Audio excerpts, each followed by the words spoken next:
Why should this sermon and these 7 sermons matter to you? Spectacular sins and their global purpose in the glory of Christ manifest in the salvation of sinners. Well, I just gave you the answer, didn't I?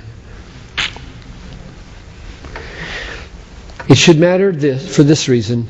If God were not the main actor in the death of Christ, then the death of Christ would not save us from our sins, and we would perish in hell forever. The reason the death of Christ is the heart of the gospel is because it was God's doing. Romans 5:8. God shows His love for us. God shows His love for us in that while we were yet sinners, Christ died. God shows His love in that Christ died. If you try to separate the activity of God and keep His hands clean from this murder, you have no gospel and you have no love. Romans 8:3. Sending His own Son in the likeness of sinful flesh and for sin, He condemned sin in the flesh.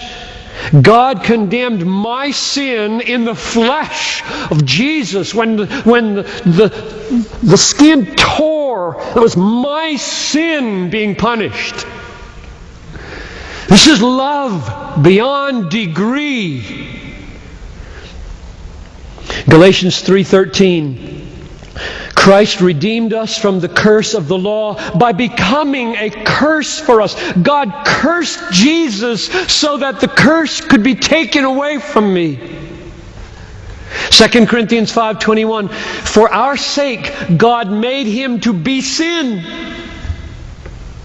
who knew no sin, so that in Him we might become the righteousness of God.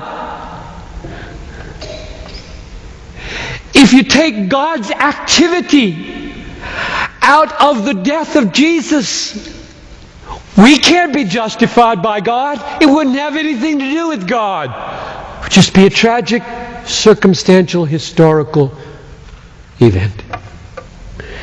Isaiah 53:5. He was wounded for our transgressions. He was crushed for our iniquities. God wounded Him. God crushed Him for you and for me, and we go free. The reason why this series of messages matters is this. If you embrace the biblical truth that God ordains spectacular sins for the global glory of His Son, without ever becoming unholy or unrighteous or sinful in any way in doing that, if you embrace that truth, you will not shrink back from the cross as a work of God. And I don't want anybody to shrink back from the cross as a work of God.